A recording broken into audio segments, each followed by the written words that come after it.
राधा स्वामी, राधा स्वामी दयाल की दया, राधा स्वामी सहाय, राधा स्वामी। प्यारी साध संगत जियो, यहाँ उपस्थित हैं वो भी, और जो लाइव संतवाणी पे, फेसबुक पे, यूट्यूब पे देखते हैं, उन सबको भी इस दिन की बहुत बहुत मुबारकबाद, बधाई। ये पावन दिन आप सब जानते हैं। अभी भाई ने बताया आपको कि 96वां जन्म दिवस हम मना रहे हैं।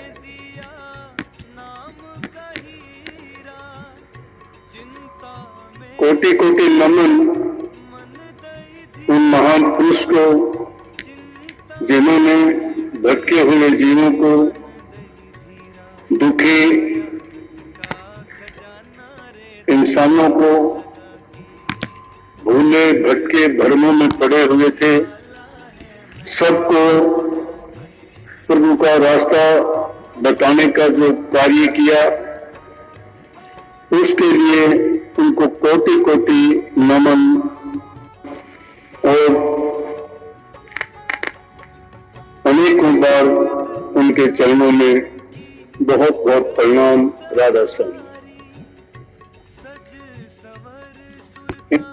इनको मनाने का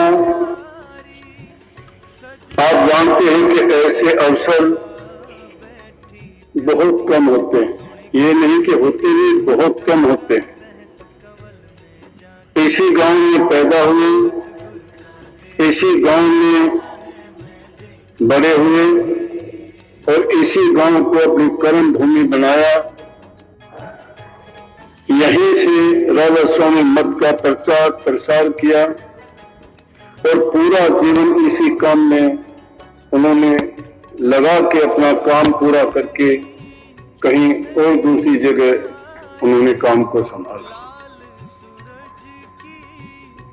धन्य वो भूमि है, धन्य वो माता पिता है, धन्य वो गली और धन्य वो स्थान है जहाँ पे वो महापुरुष ने पवित्र चरण रखे, अमृत वाणी की वर्षा की, पवित्र दृष्टि डाल के सबको पाक और पवित्र बनाया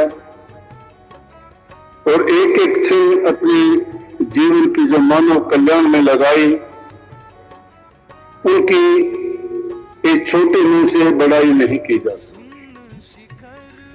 सही मायने में आप बार बार सुनते हो, कहते हो, गाते हो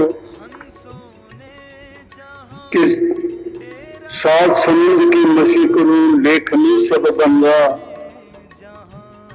और फिर भी गुरु के गुरु को लिखने शुरू करें तो गुरु गुण नहीं समा। कहने का मतलब है, ये बात सुनते आए हैं, कहते भी हैं, शायद इसको अति शोक्ति भी मानते होंगे, लेकिन वास्तविकता यह है कि इस दोहे का पूर्ण रूप से दोहा कबीर साहब का है, चरितार्थ करना चाहते हो तो हजूर महाराज के जीवन पे होता है। वो पूर्ण पुरुष, पूर्ण धनी, पूर्ण संत थे, बाल ब्रह्मचारी, और जीवन के जितने भी खूबियां थी वो उन्होंने अपने जीवन की करके दिखाई। जो बात कहते थे वही अपने जीवन में करते थे। जितने भी एक इंसान के लिए अच्छे नियम, मर्यादाएं और जो भी उनमें अच्छे लक्षण होने चाहिए, उन सब का वर्णन जो उन्होंने किया वो उनके जीवन में, स्वयं के जीवन से ही उन्होंने पाया। किसी भी चीज का उन्होंने प्रचार किया तो सबसे पहले उस चीज को उन्होंने खुद आजमाया, अपनाया और फिर दूसरों को बताया। कितनी महिमा उनकी कही जाए, ये तो बहुत एक बात होगी कि इतने महान संत की महिमा इस छोटे से मुंह से, इस तुच्छ बुद्धि से और संकुचित विचारों से हम कभी वर्णन नहीं कर सकते। उनको वर्णन करने के लिए तो उनसे कोई बड़ी ताकत ही होनी चाहिए, और उनसे बड़ी ताकत तो स्वयं परमात्मा ही हो सकते हैं, और दूसरी ताकत कोई नहीं। संतों का दर्जा इस धरा में सबसे उच्च होता है। शर्त यह है वो होना संत चाहिए।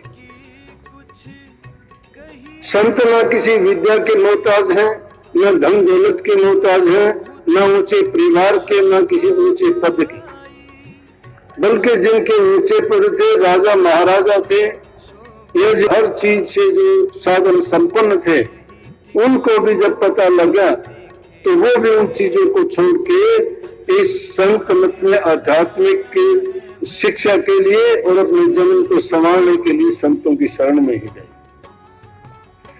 क्योंकि जो इंसान को